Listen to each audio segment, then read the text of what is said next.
Welcome back to MN news. నేను మీ Nobel. ఎప్పుడైనా ఆసక్తికర విషయాలు చెప్తానని మీరు ఎదురు చూస్తూ ఉంటారు కదా. ఇప్పుడు నేను చెప్పబోయే విషయం మీరు విన్నా ఈ వీడియో చూసిన ప్రతి ఒక్కరూ ఏమనుకుంటారంటే పూర్తి వరకు విన్న తర్వాత చూసిన తర్వాత ఇక చెప్పడానికి నేను ఉండను, వినడానికి మీరు ఉండరు. ఏంటని ఆసక్తిగా ఉంది కదా. ఇది నవ్వుకోవడానికి వీడియో చేయట్లేదు, చాలా సీరియస్ విషయమే.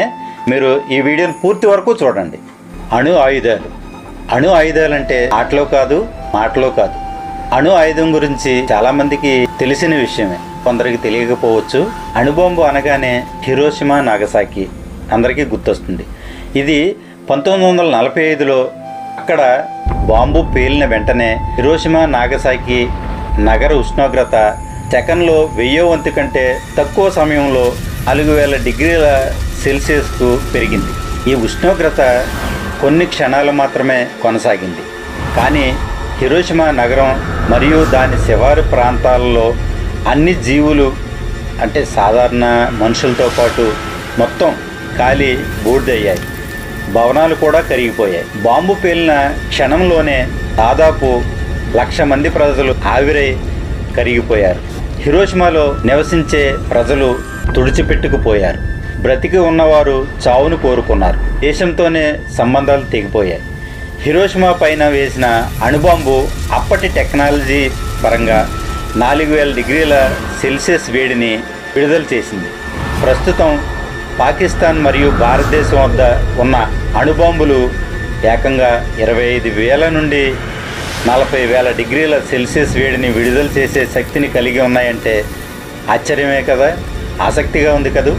దేశ సరిహద్దులో యుద్ధం జరుగుతుందని మనం ఇంట్లో కూర్చొని టీవీలు చూడడం, సరదాగా కబుర్లు చెప్పుకోవడం, చక్కగా యుద్ధం చేస్తున్నారు, మన వాళ్ళు గెలిచారు, మన వాళ్ళు ప్రాణాలు పోగొట్టుకున్నారు అని బాధపడటం, ఈ ఒక్క విషయమే మనం ఆలోచిస్తూ ఇంట్లో సమయాన్ని గడిపేస్తూ ఉంటాం. ఈ విషయం తెలిస్తే ప్రతి మనిషిలో ఒకలాంటి భయం కనబడుతుంది. ఈ అణుబాంబు ఆట కొన్ని సెకండ్లు మాత్రమే ఉంటుంది.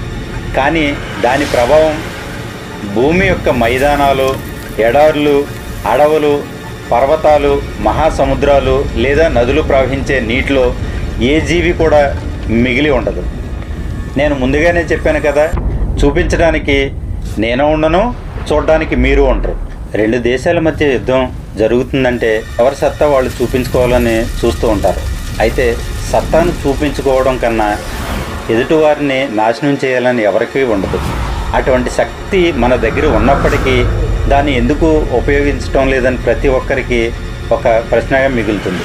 మనం వేసామని వాళ్ళు వేశారని మనం వేసుకుంటూ పోతే దేశాలు పూర్తిగా సర్వనాశనానికి దారితీస్తాయి.